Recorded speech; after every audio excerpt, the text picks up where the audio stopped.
All right. Hello, everyone. We will get started here. So, welcome to our July edition of the Community Workshop in partner OCHN in partnership this month with Alliance of Coalitions for Healthy Communities. We are so excited to have Mary Ann here to help present on community and school prevention programs. I am Anna Jessup, formerly Dillaway, the clinical analyst with the SUD team at OCHN. Myself and Kaylee here, who is one of our communication specialists, will be here to help assist monitor the chat if there's any questions, hands raised, and things of that nature while Marianne presents. If you guys have any other questions, let us know as well. We'll talk about next month's training, that one coming up in August, actually, at the end of this as well. If you are here to obtain the CEU credits, make sure you stay till the end where we'll place the evaluation in the chat. The evaluation will be open till tomorrow at 8:30 a.m. So we'll make sure the link works and stay on, and that way we can help navigate if there's any technical issues with that as well. Then usually within a week or two, our training team emails out, I shouldn't say mail, but they email out your MCBAP CEU certificates. What else? I'm just blanking on normally what I say because now it's virtual and it's throwing me off here. I don't have all my other stuff in front of me that I normally do. I know moving forward, we said it will be virtual. It's still being debated at this time. So I'll keep you posted on that. If you are someone who does attend these regularly, the next email we will send out will let you know if August will be virtual or in person. But right now, you can still register for all those trainings on our training link. And with that being said, again, introduce yourself if you have not done so with your name and the organization you are with. We'd love to hear from you. If you feel comfortable, please turn on your camera. I normally would. I have the baby with me right now, though, and he is eating. So once he is done, and I can pass him off to grandma, who's helping watch the toddler in the background as well. Hopefully, I don't hit my unmute button when it's not my turn anymore, and things are good there. So with that being said, I will turn it over to Mary Ann Vergirth here. She is the Prevention Program Director for the Alliance Coalitions for Healthy Communities. In its capacity, she provides oversight and technical assistance to the Alliance 21 Prevention Coalition Network, as well as overseeing all prevention programming staff, programs, campaigns, and initiatives for the Alliance. Additionally, Marianne serves as the lead grant writer for the Alliance and has been instrumental in securing essential funding for the organization. Marianne is a certified prevention specialist and brings over 20 years of experience to her position. So everyone, please welcome Marianne. And if you'd like, just tell me next slide and I'll move to the next one for you. Okay. Good evening, everybody. Bear with me because I'm not used to doing these presentations via video, so it's kind of weird to not be able to see my audience. So bear with me here, but thank you for having me. I really appreciate the opportunity to share with you our prevention programming and things that we're able to do for the residents of Oakland County. Next slide. Can I do the slides? There we go. Okay, so just a little bit of background about who we are for those of you who aren't familiar with our organization. We were established in 2004.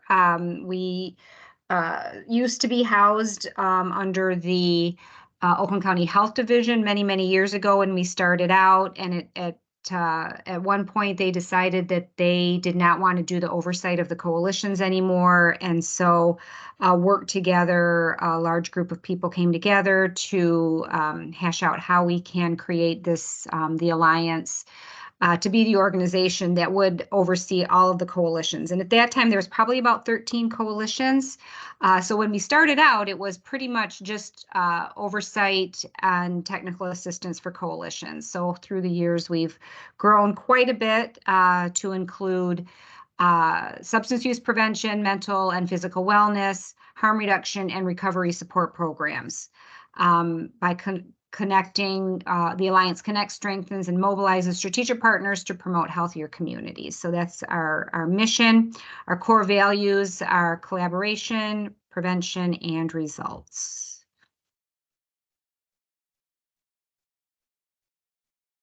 So this is a map of Oakland County. I'm sure you're all familiar with that. And so if you just click, I think if you just click the slide, yeah, so there are the that where the stars are is where we have prevention coalitions. So you can see the whole county is pretty well covered with prevention coalitions. We serve pretty much every school district in the county. The circled shows our coverage for Smart Recovery meetings. We hold Smart Recovery meetings in person and virtually 7 days a week. So they're available for all the residents of Oakland County and beyond, actually, for our virtual meetings. And then again, we cover the entire county with Save a Life free community Narcan trainings. And we do those both virtual and in person as well. So how we do it. So we're the largest prevention provider in Oakland County.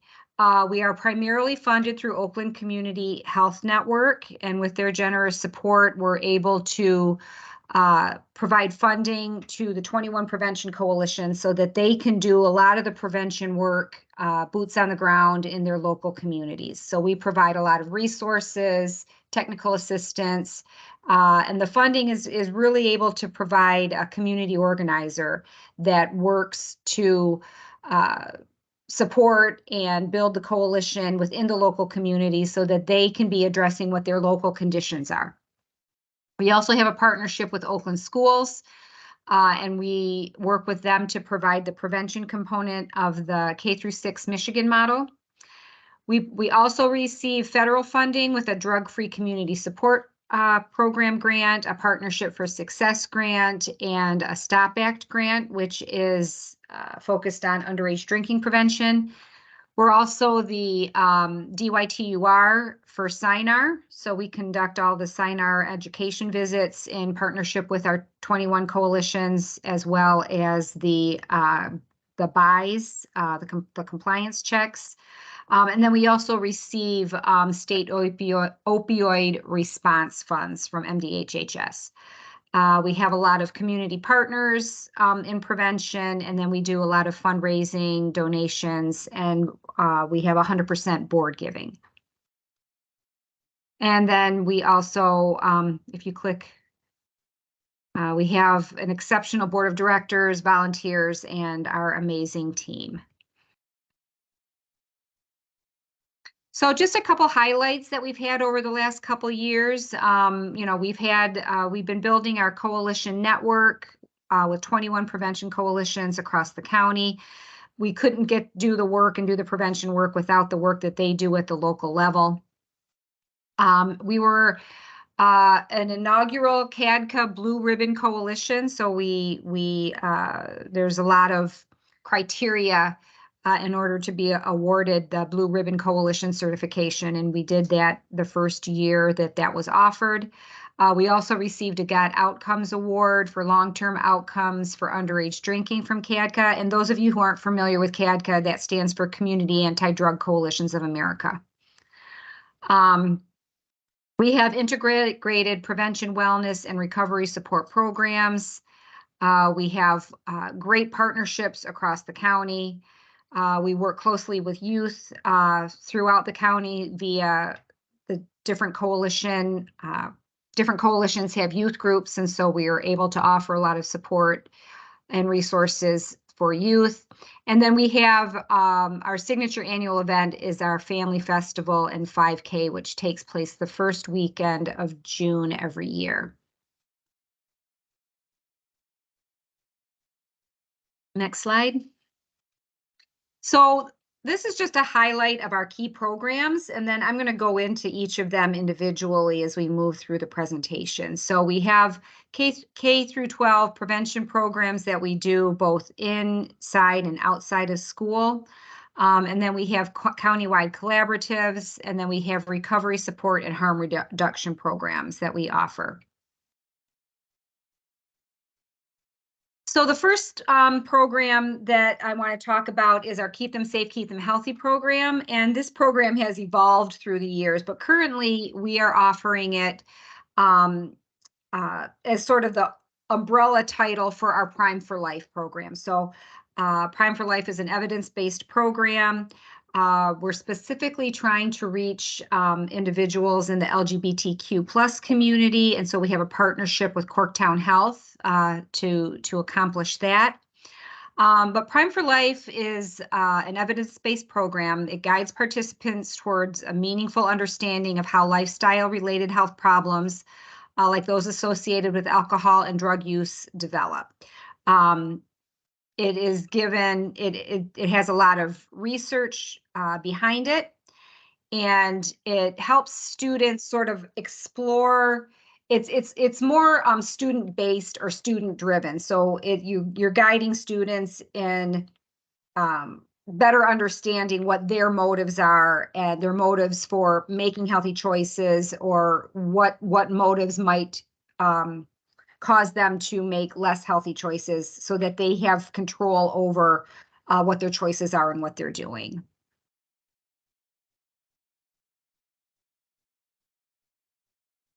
So Prime for Life is offered in 4, 6, or 8-hour content intervals. We offer, for the Keep Them Safe, Keep Them Healthy program, we offer the 4 hours because that's the general prevention component for implementation. 6 hours and 8 hours is more directed at students or young people who are already engaging in risky behaviors. So it's a little bit more in depth. It gets into a little bit more about like safe drinking guidelines, how to be more careful with use, which is more directed more toward like college age students, but really gets more into issues that are relevant or happening with people who are already engaging in substance use. So we offer the 4-hour class, which is more of the prevention component when we're going into schools, middle school through high school. It can be implemented in an in-school or after-school or outside of school setting. We're also offering it virtually. And it can be used as a restorative justice program for students in alternative settings. Participants receive their own workbook and complete activities and self-evaluations. Next slide. So our target audience is 13 to 24-year-olds, so it's 8th grade and older. It has been implemented in the college setting, but we have not yet been able to do that. We're hoping to get into Oakland University this year. We have a partnership with them that I'll tell you about a little bit later. It's targeted toward adolescents who are curious or concerned about alcohol or drugs, and also adolescents who are contemplating or already making high-risk choices, as I mentioned before. Again, we want to outreach for the LGBTQ plus community, college students, and those young people who are in higher risk environments. So that's Prime for Life. Any questions about Prime for Life or that program? If not, I'll move on to life skills, Botbin Life Skills, which that's another evidence-based program that we've implemented. We have implemented that through summer camps. There are a few coalitions who are implementing it in their school districts. Again, Life Skills is an evidence-based program. It has a lot of research behind it. It really addresses a lot of risk and protective factors that can contribute to substance use, or contribute to either prevent substance use, or some of the risk factors that contribute to substance use. So it kind of covers the gamut. It doesn't just focus on substances, but it gets into things like making good choices, how advertising can affect our decisions. And I'll go over that in a little bit when I go over the different lessons that are provided. It provides us adolescents and young teens with the confidence and skills necessary to successfully handle challenging situations. And our target audience for this program is middle school students. So our staff have been trained in the middle school program, but Botman Life Skills also has elementary school and high school programs that they offer. So just quickly going through the lessons, this one's a little bit more difficult to get into the schools just because it's 15 lessons. So that's going into the school for 15 weeks, which is pretty much like a whole quarter. Lessons are about an hour, 45 minutes to an hour long. So it's a big commitment. So we've had a little bit of difficulty being able to get this implemented in the schools. But we have been able to do it in some summer camp situations. So the first lesson is all about self-image and self-improvement. What is self-esteem? What does that mean? How are we the same? How are we different? That sort of thing. Lesson 2 gets into decision-making, talks about how everybody makes decisions every day, what goes into making a good decision, what goes into making a not so good decision. Lessons 3, 4, and 5 and 6 get into the substance use. So we talk about smoking, tobacco use, alcohol, and marijuana use. Lesson 7 gets into advertising, talks about how advertisers, like they really kind of it goes into tobacco use, and it talks about advertising and how advertisers don't really care about you as a person, how advertising can be a bit manipulative, kind of looks at ads and has students point out, like, what do you think's happening in this ad, and what are some of the techniques that are being used to try to persuade you to purchase their products. So it just gets them to be a little bit more, students to be a little bit more thoughtful when they're looking at advertisements. Lesson 8 gets into violence and the media. Lesson 9 gets into coping with anxiety, different strategies, how you can manage anxiety. Everybody feels anxiety at some point. When is it a problem? Coping with anger, lesson 10, communication skills, lesson 11. Lesson 12 gets into social skills and gets into a little bit about dating and how to be safe in those situations. Lesson 13 gets into assertiveness, how to express yourself, how to use I statements to express what it is that you want or need in any given situation. Lesson 14 gets into resolving conflicts, and then lesson 15 gets into prescription drug misuse. So as you can see, it's a really comprehensive program. It's got great information. It's a really a great program. It's one of those that schools are so busy. Teachers are under a lot of stress, and so sometimes it's difficult to get this one into the classroom. Next slide. So Renewed is a mindfulness-based program. It's a program that we developed at the Alliance a few years ago. This was pre-pandemic. We worked with Oakland University on a research project for a class, for a Master's of Public Health class. And part of that was we asked the student participants to, part of it they had to like gather data. So what we wanted to know was what are the mental health issues facing young people. So they did some focus groups and gathered data, and what we found was that many students, really all ages, but middle school, high school students were experiencing increased levels of anxiety, stress, and depression. And this was before the pandemic. And we all know that everything has increased since the pandemic. So as a result of that information, we had, again, from Oakland University, we had a summer intern. And so we asked her to work on developing a mindfulness-based program that for students. Middle school students, we started out with 6th through 8th grade students as our target.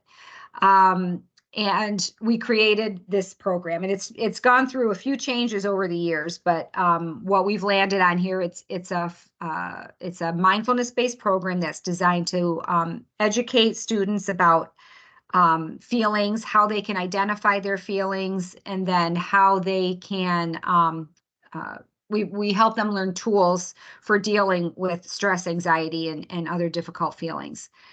We offer this for students in 5th through 7th grade, and it consists of 4 45-minute lessons that can be implemented like individually. So if a school says, oh, you know what, we just really want the one about social media mindfulness, then we can just go in and do that one lesson.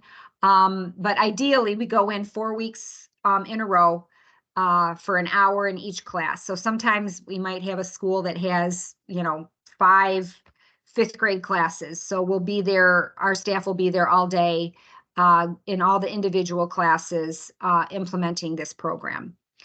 We try to do the best that we can to accommodate the schools, whatever their needs are. If they want it in the morning, in the afternoon. We try not to do it as an assembly because we found that it's just not as effective with a super large group. It works best if we can go into the classroom, because then we can get input and interaction with the students. Next slide. So it consists of fun and bright, colorful presentations. All of the lessons are interactive. We have games such as true or false, fact or fiction, put a thumb up, put a thumb down. We incorporate videos, discussions, and then real life personal examples to make it real and relevant for students. And then with all of our programs, we do evaluation. So we work with IBH Analytics, Dr. Darren Lubers and his team, and we evaluate all of our programs. So we're able to provide reports to every school that we go into about the effectiveness of the program. What did they learn? Will they use these tools? That sort of thing. So the first lesson is an introduction to mental wellness, and it's learning about mental wellness through a question and answer game. So we ask questions, and then they, give it a thumbs up or a thumbs down. Students learn ways to identify feelings and how feelings may show up in the body. So they might have a stomach ache, their body might just feel uncomfortable, they might get a headache, they might feel tired. These can all be things that can be part of some physical, it's a way that body feelings can show up physically in their bodies. And then we do an introduction to mindfulness. What is mindfulness? What does it mean to be mindful? How is it helpful? How important it is to try to stay in the present moment. We talk a little bit about, when you're thinking too much about what's happened in the past that we can't change, sometimes that can make us depressed. If we're worrying too much about what might happen in the future, that can create anxiety. So the best thing to do is just try to stay in the present moment. And how can we do that? What are some things that we can do to try to stay in the present moment? Next slide. So then the second lesson, we talk a little bit, it's a little bit of review of what we talked about in that first lesson about mindfulness. And then we talk about coping. What does coping mean? What does it mean to cope? And then we get into what are some unhealthy versus healthy ways of coping. So unhealthy things could be using substances or losing your temper and getting into a fight with your friend, or withdrawing and not talking to anybody about what's happening, eating too much, maybe drinking too much coffee, like how some of those chemicals can be bad for us when we're trying to deal with difficult feelings. And then we get into what are some healthy coping skills. So what can we do journaling, talking to somebody that you trust, trying to maybe practice some breathing exercises, listening to music, going for a walk, exercising, those different things that can help us, bring us into the present moment, really focus on what's happening in the moment, and to help reduce some of those difficult feelings. And then we always talk about, if you're feeling like everybody feels sad, but if you're feeling sad for an extended period of time and it's affecting, your outlook and your hanging out with friends or things that you normally do, then it's really important to reach out for help. So we emphasize that as well. Next slide. And then we get into healthy and unhealthy relationships. So we talk about, what are characteristics of a healthy relationship, what are characteristics of an unhealthy relationship. And we do this a lot with interaction and games that we have tied into the program. We talk about setting boundaries, what it means to set boundaries and how important it is to set boundaries, especially based on what our values are and what's important to us. And then we talk about how to take action if perhaps, a friend is crossing those boundaries and how to respectfully, redirect and establish what your boundaries are. And then we get into bullying. What does bullying mean?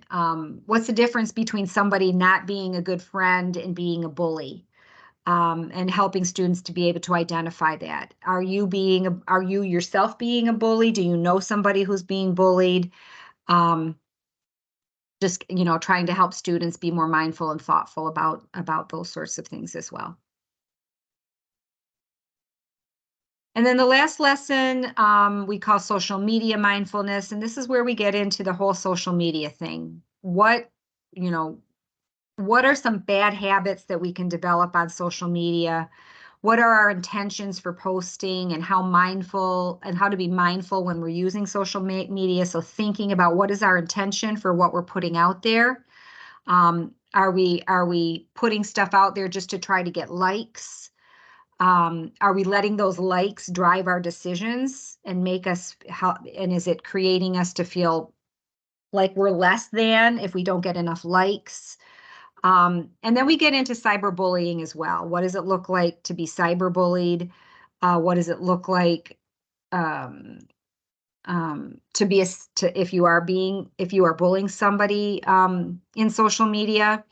And then steps that you can take if you are experiencing being bullied on social media.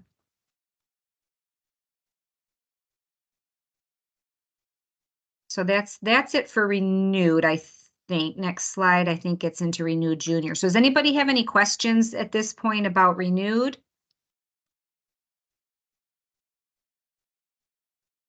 I can't see if there's any.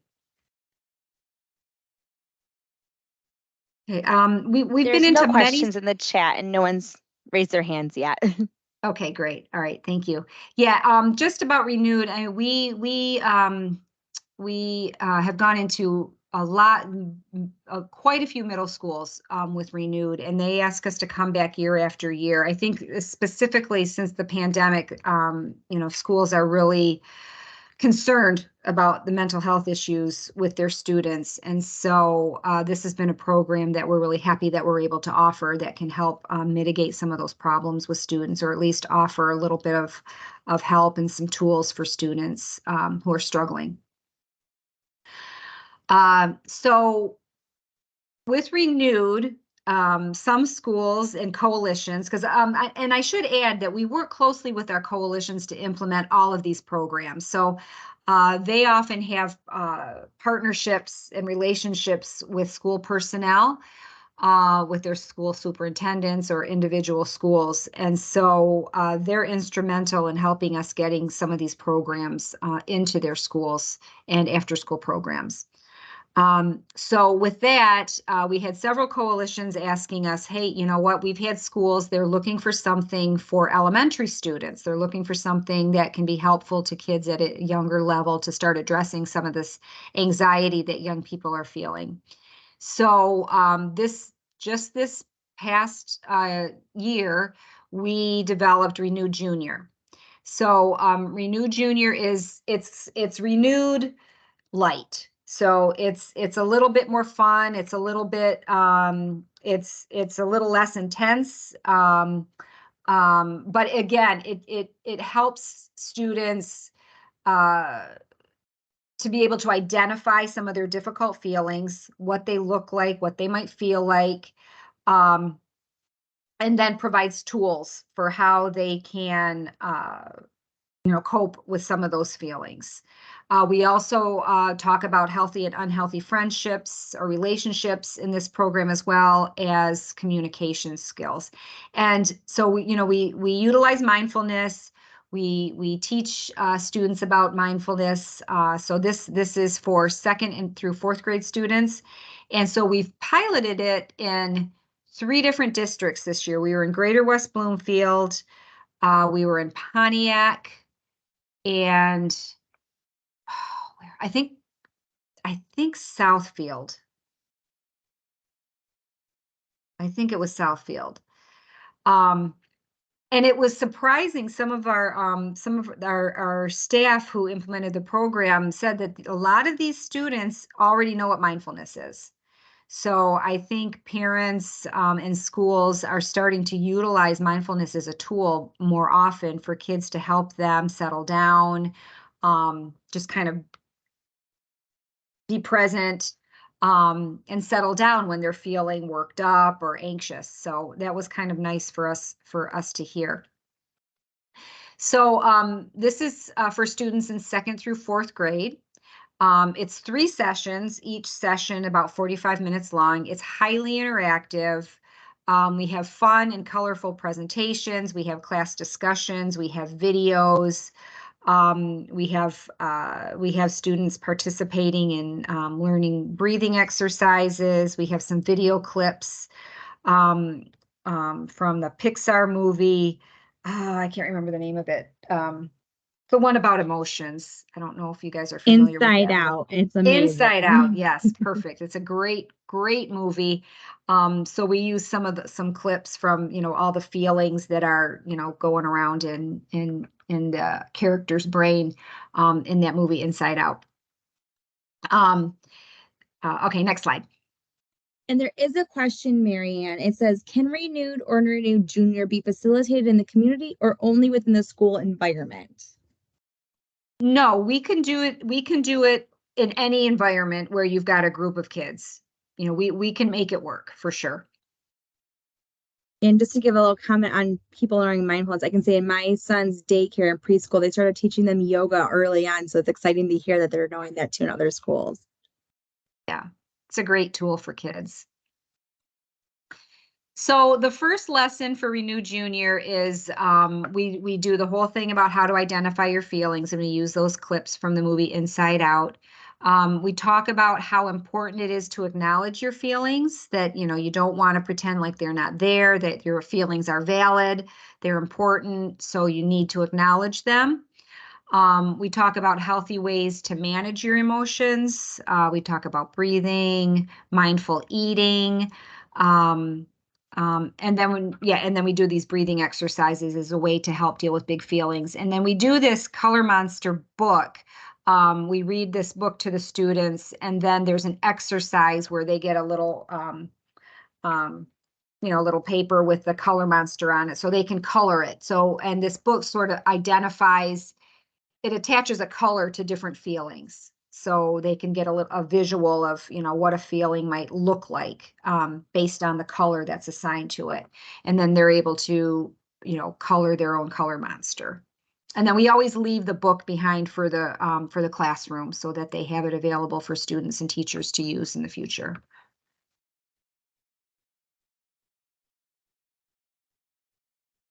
Next slide. So the second lesson is unhealthy friendships. So we focus on, what makes a friendship unhealthy, what to do if a friendship is unhealthy, how to set those boundaries. Again, we talk about how to identify bullying and what's the difference between just somebody not being a good friend and somebody being a bully. And then we emphasize, how to make sure that we are treating others with kindness. Oh, and I should mention too that we have worked in partnership with Variety, the Children's Charity of Detroit. They help to fund this program for us as well. Lesson 3 is healthy friendship. So we want to end it on a positive note. So the last lesson is about healthy friendships. What makes a good friend? Again, all of these lessons are very interactive. We have games that they play. We always bring in a treasure box. So there's always incentives for kids to participate. But we talk about what makes a healthy friendship. And we talk a lot about communication skills in this, how to communicate, how to be better at communicating, both in expressing yourself and at listening to what your friend might need. And then again, how to set healthy and good boundaries with your friends. We don't get into social media in this one because hopefully they're not, too involved in social media yet at that age. The next program is Girls Empowered. So we developed this program because of data that we got that it indicated that girls were using substances at higher rates than boys. So I think this was taken from it was either the 2018 or the 2020 MyFi survey, or it might have been, because we do a survey in schools as well on the off years of MyFi. But our data indicated that with alcohol, vaping, and marijuana use, the girls were using at higher rates than boys.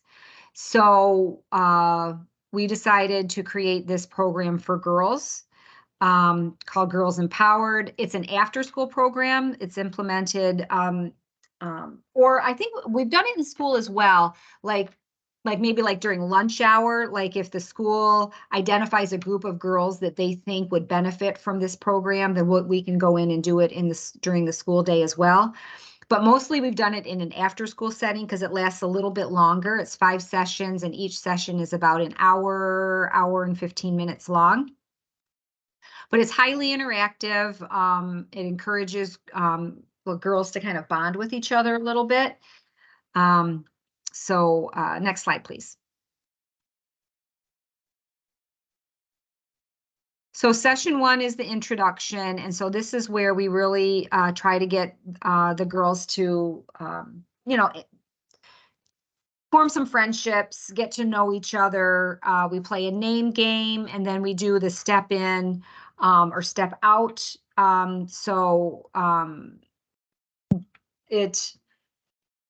That's like we'll say a situation, and if you've had that situation happen, then you step in. If you haven't, you step out. And so it just offers an opportunity for the participants to see that there are similarities between them, differences and similarities, and just gives them the opportunity to get to know each other better. Next slide. So the second session is starts talking about positive self-talk, and we do a journaling activity where we ask the participants to just write down everything they like about themselves. So it could be, I get good grades, or I'm a really good big sister, or I'm really good at basketball, or I like my eyes, anything that they like about themselves. And so we ask them to make a big list of it, and we give all the participants a journal that they get to keep. And then if they're comfortable, they can share those with the group, but they don't have to. But then for the next activity is each participant, there's a piece of paper with their name on it. And so it gets passed around the circle. So everybody writes something that they like about each participant on their sheet of paper, so that each girl gets a list of things that other people have noticed about them and that they like about them. And just really trying to encourage that positive self-talk, feeling good about themselves and who they are as individuals. And then we talk about positive self-affirmations and how to utilize them. And then we ask them to create some positive self-affirmations for themselves that they can write into their journal. Session 3 is about safe and healthy choices. So we do a fact or fiction activity where we just uh, call out situations or beliefs about anything from mental health to different substances and substance use, and then ask the girls to say whether or not they think that's true or false, fact or fiction. And then it just opens the opportunity to have some discussion. And then we talk about creating healthy habits. What is a habit? What does it mean to have healthy habits? What do they look like for physical, mental, and social healthy habits? And then we have them plan, like we have the girls, think of the habit that they want to start forming in their lives and make a plan for how they're going to carry that through. Next slide. Session 4 is about relationships and bullying. So we start this one out with the crumble heart activity. So the girls sit in a circle and we have a heart cut out of construction paper. And then each girl gets we pass it around the circle, and each girl, when they get it, they think of something that either they've said or they've heard or that they can think of that is something unkind, something that maybe they've heard somebody say about somebody else, something that maybe they've thought about somebody else, something that maybe they've heard somebody say to them. And every time they do that, each person like wrinkles up the heart a little bit, so by the time it goes around the circle, it's into a wrinkled ball. And then we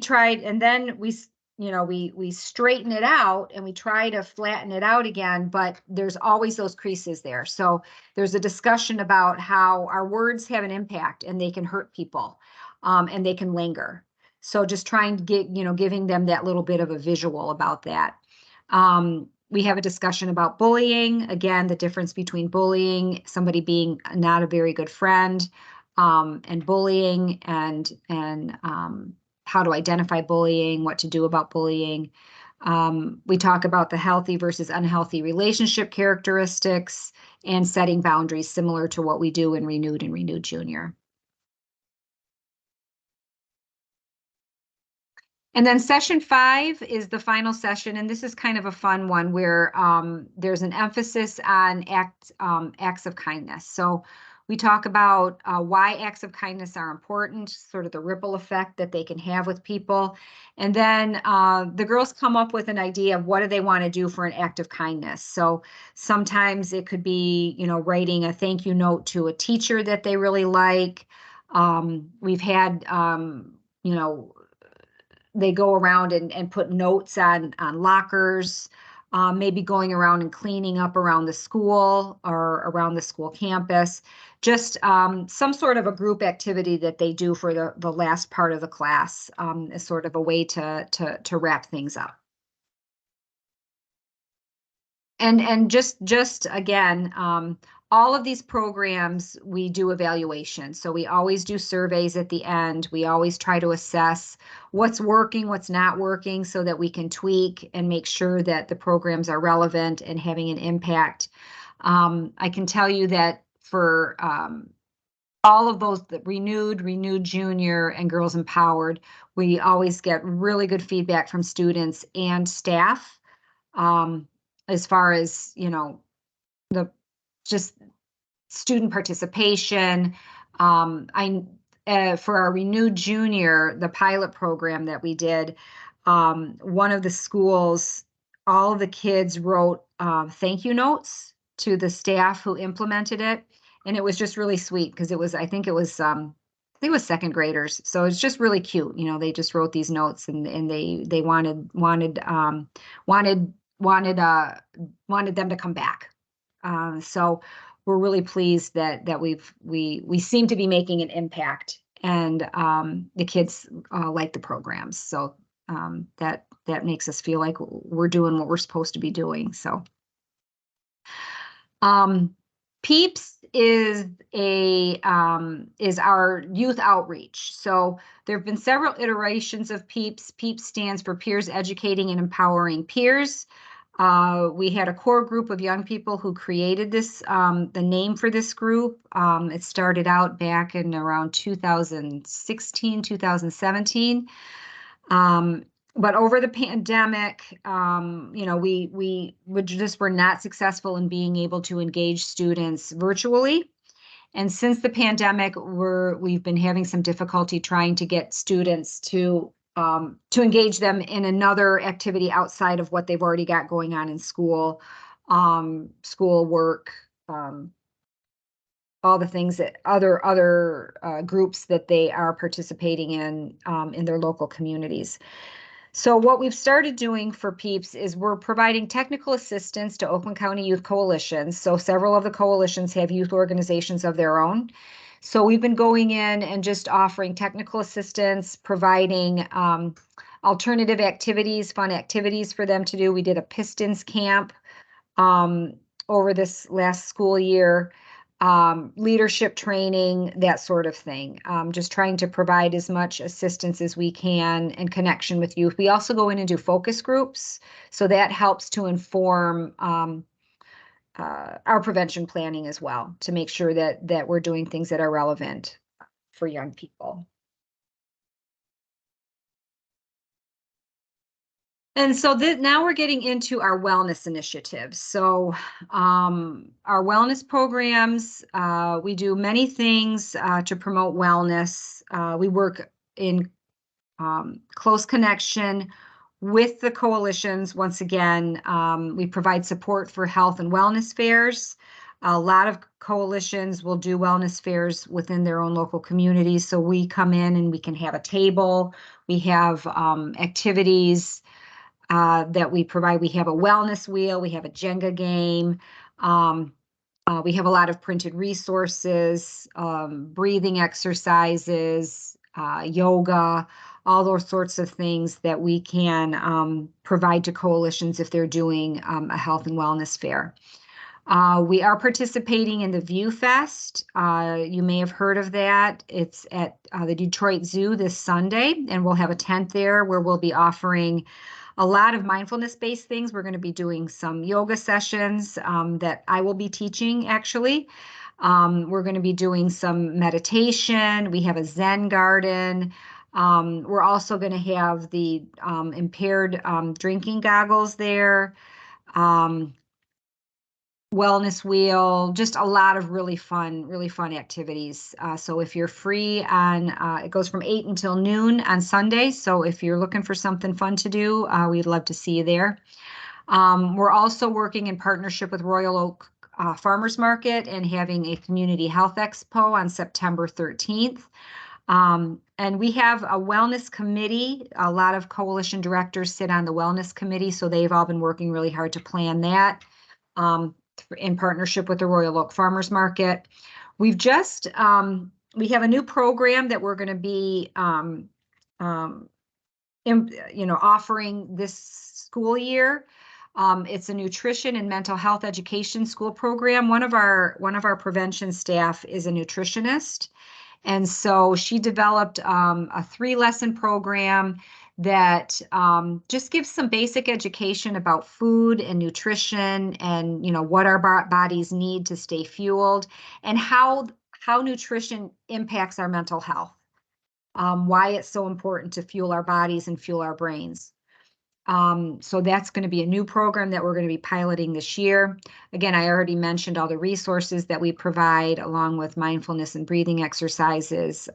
We have videos and we have an Instagram page devoted specifically to wellness.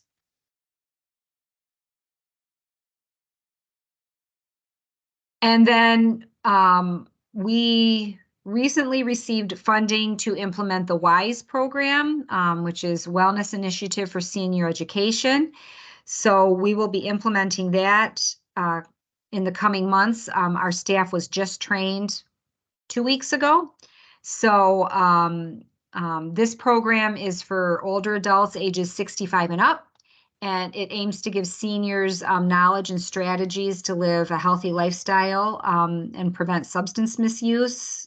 Data indicates that older adults are having increasing numbers with substance misuse.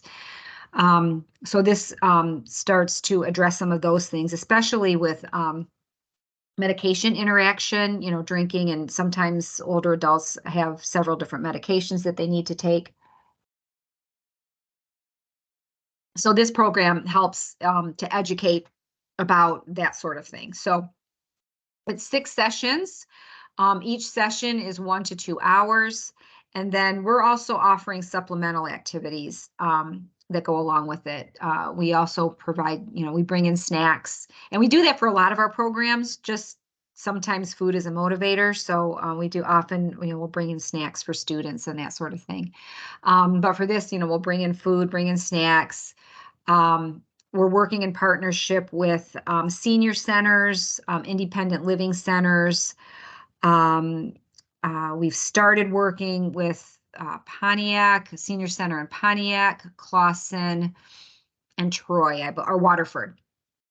And so we've, along with the WISE program, we're also offering some supplemental activities that are just fun activities to bring people together that we can offer, when they come to their social gatherings, because we know loneliness is a big issue among older adults as well. So we've had staff go out already, and we've done like paint like little canvas paintings, creating memory boxes. We're going to be offering some things like chair yoga, just some things that can assist and supplement what they're learning in this WISE program and help with physical and emotional help or health with older adults. So lesson 1 is understanding the changes associated with aging. Lesson 2, aging sensitivity.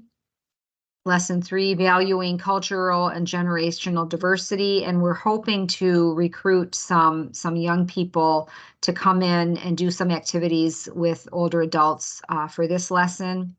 Lesson 4 gets into the medication with older adults, medication interaction. Lesson 4 gets into substance misuse and addiction with older adults. And then lesson 6 gets into, how to enhance your quality of life in older age. So we're really excited. We've already had 2 senior centers that we have scheduled to start this program in the coming weeks. Oakland University Positive Norms. So this is a program that we do in partnership with Oakland University. We've been doing it for, I believe we started in 2018.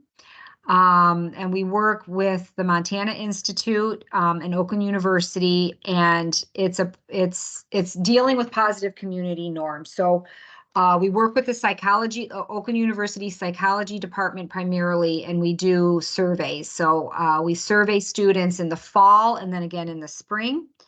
It's a long-term study that we've been doing with them, and we ask a lot of questions that we can, pull out what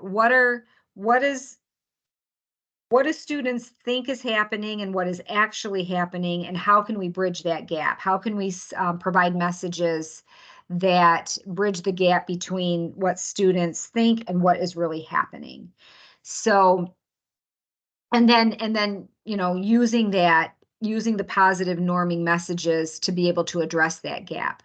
So anytime we have a data point where it's 50% or higher, then we can say, or 51% or higher, then we can have messaging that, most students or majority of students. So we can really emphasize healthy behaviors, because typically 9 times out of 10, most students aren't engaging in the unhealthy behaviors. But what we found at Oakland University in the first year that we started this program was that substance use is not a huge issue there. We held focus groups, we gathered data, and what we found was most students said that, like binge drinking and heavy partying is not the bigger issue, that they go to other universities to do that. At Oakland University, it's not as big of a problem, but what they did find is that mental health issues, anxiety, depression, stress, was increasing and was a greater concern on their campus. So we shifted our messaging to be addressing the stigma around mental health, and then encouraging students to seek out help and support. We still do some messaging dealing with substance use, but a big emphasis on this campaign is mental health. So it's a long-term study. We've been collecting data since 2018. Data collection happens 2 times a year. And then we have analysis and key findings reports that we create that we're able to utilize to create our messaging from. We have campus campaigns, posters, social media, and events where we promote this messaging. And what we have found, our most recent data indicates that we've had positive outcomes indicating that peer and institutional belongingness helps to reduce depression, anxiety, and stress. So a lot of our messaging this past year has been about encouraging students to get involved on campus with different groups or activities, connect with your friends, and with the hopes that, because what we have found is that really can have an impact on reducing mental health issues. And you might be wondering why we have the goose there. So when we started the program, what we wanted to use a bear, but because of the Golden Grizz, they were like, no way, you're not going to infringe on our school mascot. So what we found out is that there are a lot of geese on campus, and they can be a bit aggressive. And so we decided to use a goose as our ambassador. They said we couldn't call it a mascot. It had to be an ambassador for our positive norming project. So his name is Norm. He's positive Norm. And so all of our materials, have Norm on them. And then we also have a mascot costume. And so he goes to some of the events that we attend. And so students like to get their picture taken with them. And then we ask them to put it on social media and that sort of thing. So it's a lot of fun. He's changed a little bit. He was a little bit of a goofy looking goose, but this past year we did some focus groups and students thought that he needed an update. So we've made him a little bit more of like a anime sort of superhero goose. So next slide, I think, shows some of our posters. Okay, so these are some of the posters that we did last year for this campaign. Again, welcome back, find your flock. 77% of Oakland University students reported forming close friendships when they got involved with student organizations. So again, promoting that institutional belongingness. And then again, like I said, we always have some prevention messaging as far as substance use. So the second poster we did was OU students party responsibly. On average, OU students usually have less than 2 drinks on days they decide to drink. Again, promoting that positive norm on campus. And then the third one is mental health related. So 79% of OU students strongly agree that they would support a friend as they seek mental health services. Next slide. So this was second semester. And so we switched over to a little bit more of the sort of comic book sort of theme. And again, sort of similar messaging. So 65% of OU students have reached out to a friend or family member for mental health support. Positive Norm leans on his flock, and you should too. And then the second one is addressing vaping. 78% of OU students have not vaped in the past 30 days. And then the third one we had out around finals. So talking about, a 2-minute power pose can help boost your performance. And then we have a very active social media. And then we also put things in the student newspaper. So we're always promoting that positive messaging on campus. And then again, we attend many events where we just bring games and fun activities, and again, just promoting that positive messaging. And we've gotten some really good outcomes as far as our data. And it's nice that we're getting, brand recognition too. A lot of people are recognizing Norm on campus. And then this is just, we offer resources. So community resources through our coalition network. We have a website with a lot of information, billboards across the county. We have individual task forces for underage drinking prevention, vaping prevention, and marijuana prevention, strong social media presence. We promote the Parent App Talk Sooner. Um, we offer support groups through Smart Recovery. We have resources, fact cards, just a lot of resources that we offer. Our Youth Connections magazine that we offer to the community in general.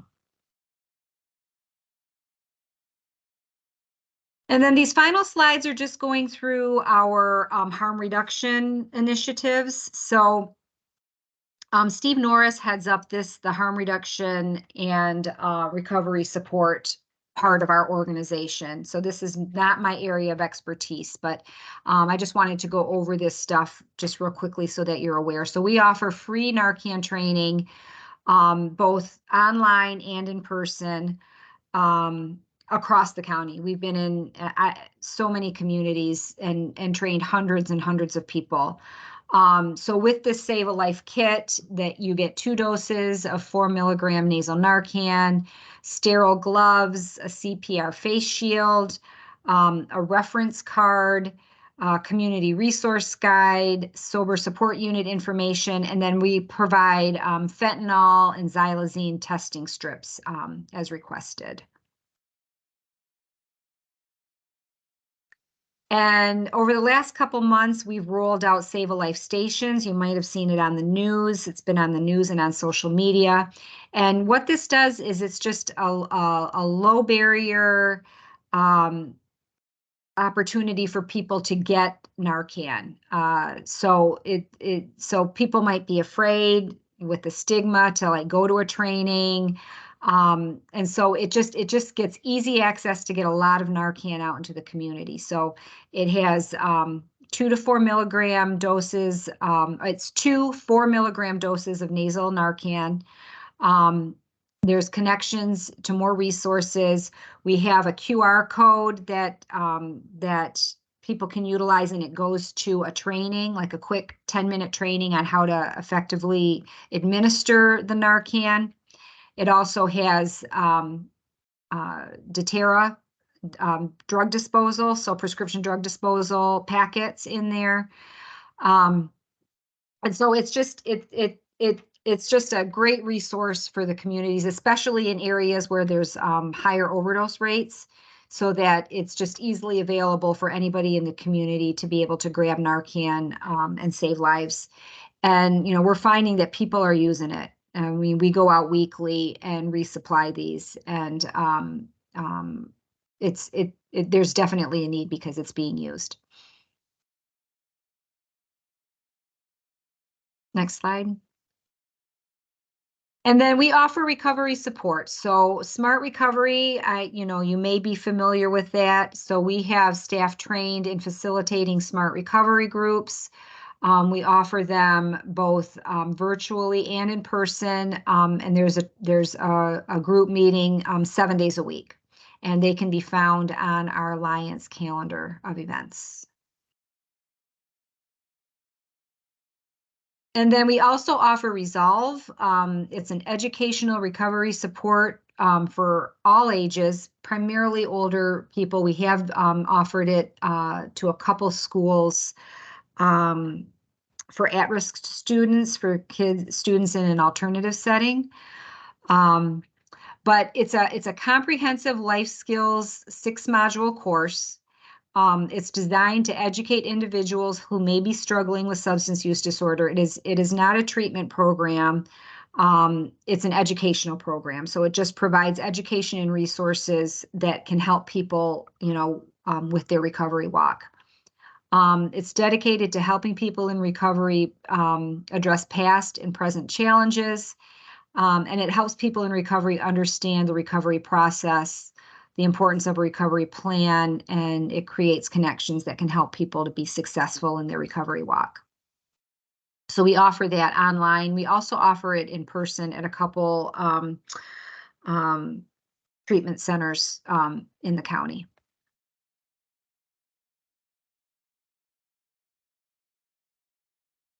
And that's it. So if anybody has any questions, I'm happy to answer any you might have. Hi, Marianne. My name is Lisa. Yes, I have a question. So you said Prime for Life is an evidence-based practice. Are any of the other programs evidence-based practices? The Prime for Life and the Life Skills have evidence-based like designation. Okay. The programs that we have created are evidence-based in that we have data, Hmm. that indicate that it's successful, but we have not gotten credentialed. Okay. And how do you get involved with any of these programs if I was interested in like helping implement or just Just contact being me. involved? Okay. Yep, you can contact me, or just call the ACH, the Alliance office and ask for me, or you can email me at that mavergeth@achcmi.org. All right. Thank you so much. Yep, thank you.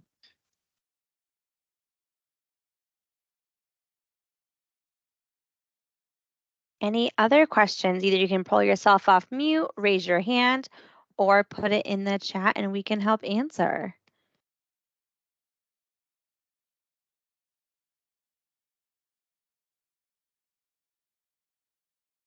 Hearing silence. Oh, there's one hand raised. Holly, go ahead. Hi. No, I just I found this very interesting because these seem very innovative and I've not heard of these programs.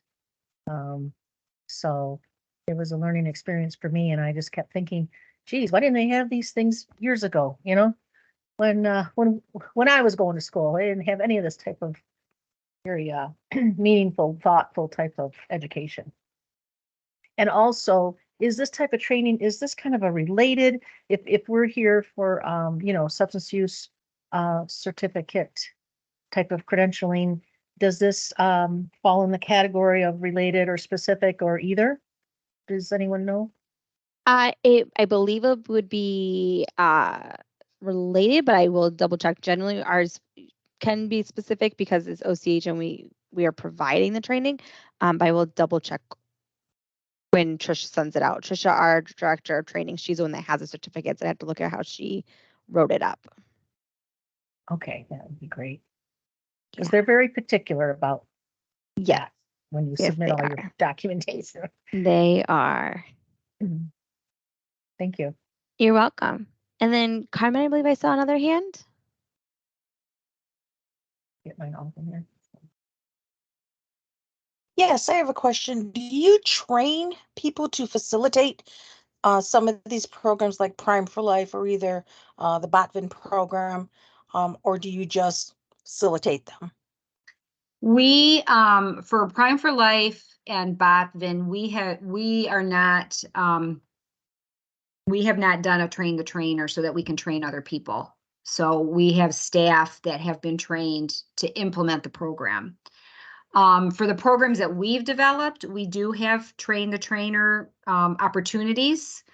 We have trained like some coalition directors who have helped us with some implementation. Primarily, we have our staff do the implementation. They're all trained in how to implement all of our programs.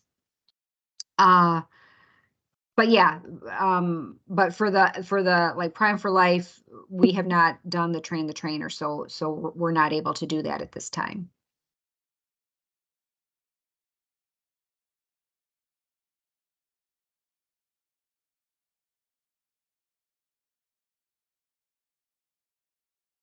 Other questions? We do have a couple just statements in the chat of just saying thank you, that they enjoyed the presentation. They're very informative and glad to know that these programs exist. So I'm glad we're able to bring further education on our great prevention work that's being done in the county. Well, Any thank you. other Thank you. questions? Thank you so much for letting me share Yeah. what we've been doing. We appreciate it. We're glad to have you. We are looking to expand partnership for the community workshops. We'd like to, if anyone would like to present on topics, they can always feel free to email me or Kaylee. We want to get more topics out there in participation, so we're glad to have prevention and bringing more of that connection between prevention and our treatment programs, as we all are working together on some of the same goals. So glad to have everyone here from either prevention or treatment coming together. Any other questions or comments? I see more great informations and thank yous. Just to clarify, so the Girls Empowered and the Renewed and Renewed Junior, those programs would be implemented by your program staff, and there's no trainer for those programs. Is that correct? We have trained other people for Renewed. Renewed Junior is brand new, so we have not trained other people. We just have staff trained in that at this time. Girls Empowered, yeah, that's just staff. The only one that we've done train the trainers for at this time is Renewed. Okay, thank you. Mm-hmm.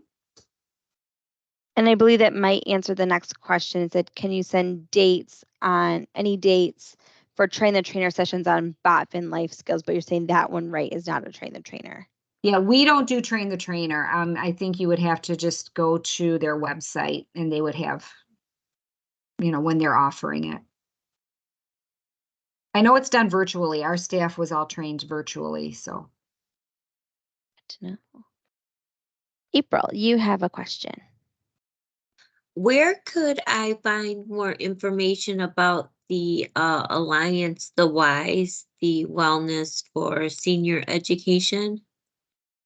Well, you can contact me, or our staff member. Probably the easiest thing would be for you to contact me, and then I can put you in touch with Chrissy Sturdivant, who is heading up that program on our prevention team. Wonderful. Thank you. Yep, you're welcome. Anyone else? Great questions so far, everyone.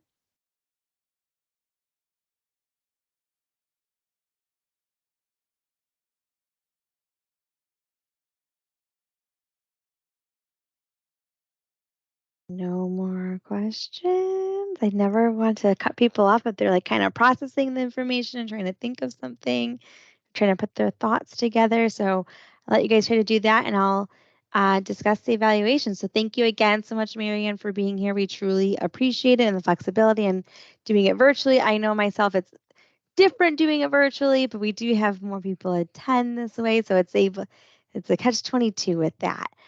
So again, thank you everyone for being here today. We truly, truly, truly appreciate it that we're able to do community workshops again since they were paused they were started up almost a year ago after we having to pause with COVID. So I'm going to put the evaluation now in the chat for you all to complete if you are looking for CEUs. If you are not looking for CEUs, sorry, there we go. I'm trying to copy and paste this here right now. It is being finicky for me, so just bear with me while I try to do that. Here we go. There it goes.